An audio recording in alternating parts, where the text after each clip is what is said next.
السلام علیکم دوستو، مجموعہ تعزیرات پاکستان کے پارٹ 44 میں خوش آمدید۔ دوستو، جیسے کہ آپ سب جانتے ہیں کہ پچھلی ویڈیو میں ہم نے مجموعہ تعزیرات پاکستان کے دو دفعات دفعہ 315 قتل شبہ عمد کی تعریف اور دفعہ 316 قتل شبہ عمد کی سزا، یہ دونوں دفعات تفصیل کے ساتھ پڑھے تھے۔ دفعہ 315 میں ہمیں بتایا گیا کہ قتل شبہ عمد کی تعریف کیا ہے، یعنی کہ قتل شبہ عمد سے کیا مراد ہے، اور دفعہ 316 میں ہمیں بتایا گیا کہ جب کوئی شخص قتل شبہ عمد کا مرتکب ہوتا ہے تو اس کو کس قسم کی سزا دی جا سکتی ہے۔ جبکہ آج کی ویڈیو میں ہم مزید آگے بڑھتے ہوئے مجموعہ تعزیرات پاکستان کے 3 دفعات دفعہ 318 قتل خطا کی تعریف، دفعہ 319 قتل خطا کی سزا اور دفعہ 320 بے احتیاطی یا غفلت سے گاڑی چلانے کے ذریعے قتل خطا کی سزا۔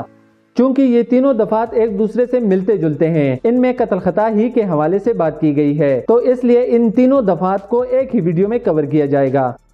دوستو، ویڈیو شروع کرنے سے پہلے آپ سب سے گزارش ہے کہ اور جانو یوٹیوب چینل کو لازمی سبسکرائب کریں اور کمنٹ سیکشن میں ویڈیو کے حوالے سے اپنی رائے کا اظہار لازمی کریں۔ تو چلیں ویڈیو شروع کرتے ہیں۔ دفعہ 318 قتل خطا کی تعریف۔ جو کوئی شخص کسی شخص کی موت وقوع میں لانے یا اسے نقصان پہنچانے کی نیت کے بغیر غلط فعل یا غلطی واقعہ سے ویسے شخص کی موت کا باعث ہو، وہ قتل خطا کا مرتکب ہے۔ یعنی کہ یہاں پر ہمیں قتل خطا کی تعریف کے حوالے سے وضاحت کی گئی ہے کہ کوئی شخص کسی دوسرے شخص کو جان سے مارنا نہیں چاہتا اور نہ ہی اس کو نقصان پہنچانا چاہتا ہے، جبکہ کوئی ایسا غلط کام کر لیتا ہے یا کوئی ایسا حادثہ یا واقعہ ہو جاتا ہے جس سے کسی دوسرے شخص کی موت واقع ہو جاتی ہے، تو ایسے قتل کو قتل خطا کہا جائے گا اور ایسا کوئی غلط کام کرنے والا شخص قتل خطا کا مرتکب ہوگا۔ اب اس دفعہ کی ایک مثال کے ذریعے سے وضاحت کرتے ہیں۔ الف ایک ہرن کا نشانہ لیتا ہے لیکن ہدف کھو دیتا ہے اور بے جو قریب ہی کھڑا ہے مار ڈالتا ہے، تو الف قتل خطا کا مجرم ہے۔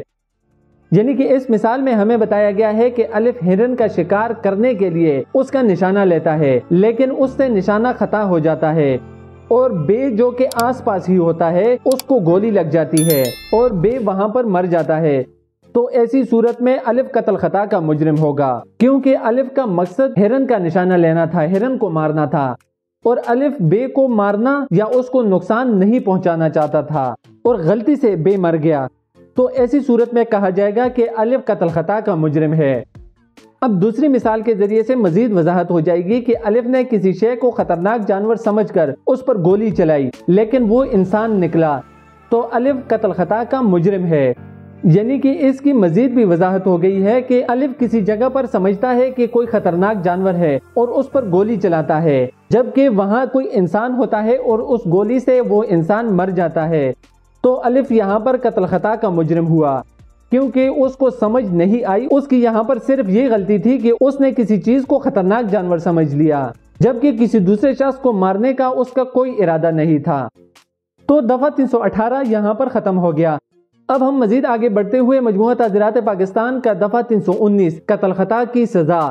یہ دفعہ پڑھتے ہیں۔ یعنی کہ جب مجموعہ تعزیرات پاکستان کے دفعہ 318 کے تحت کوئی شخص قتل خطا کا مرتکب ہوتا ہے تو اس شخص کو مجموعہ تعزیرات پاکستان کے دفعہ 319 کے تحت سزا دی جائے گی۔ جو کوئی شخص قتل خطا کا مرتکب ہو وہ دیت کا مستوجب ہوگا۔ یعنی کہ جو کوئی شخص قتل خطا کا ارتکاب کرتا ہے وہ غلطی اور بے احتیاطی کے ذریعے سے کسی شخص کو مار دیتا ہے، تو ایسی صورت میں وہ دیت کا مستوجب ہوگا۔ دیت کی تعریف مجموعہ تعزیرات پاکستان کے 299 میں ہم تفصیل کے ساتھ پڑھ چکے ہیں، مگر شرط یہ ہے کہ اگر قتل خطا کا ارتکاب کسی بے احتیاطی یا غفلت کے عمل سے کیا گیا ہو تو مجرم کو دیت کے علاوہ بطور تعزیر دونوں قسموں میں سے کسی قسم کی ایسی سزائے قید بھی دی جائے گی جس کی میعاد 5 سال تک ہو سکتی ہے۔ یعنی کہ یہاں پر ہمیں بتایا گیا کہ اگر قتل خطا کا ارتکاب بے احتیاطی یا غفلت سے کیا گیا ہو تو ایسی صورت میں مجرم کو دیت کی سزا کے علاوہ جو ہم پہلے پڑھ چکے ہیں بطور تعزیر 5 سال تک قید کی سزا بھی دی جا سکتی ہے۔ اب اس کا ضابطہ دیکھتے ہیں کہ اس دفعہ کے تحت قائم ہونے والے مقدمہ کی سماعت کا کیا طریقہ کار ہوگا۔ قابل دست اندازی، یعنی کہ یہ ایک قابل دست اندازی جرم ہے، اس میں پولیس کو جیسے ہی جرم کی اطلاع ملے گی پولیس فوری طور پر کارروائی کر سکتی ہے اور اس مجرم یا ملزم کو گرفتار کر سکتی ہے۔ اس میں عدالت یا مجسٹریٹ سے وارنٹ گرفتاری حاصل کرنا ضروری نہیں ہے۔ وارنٹ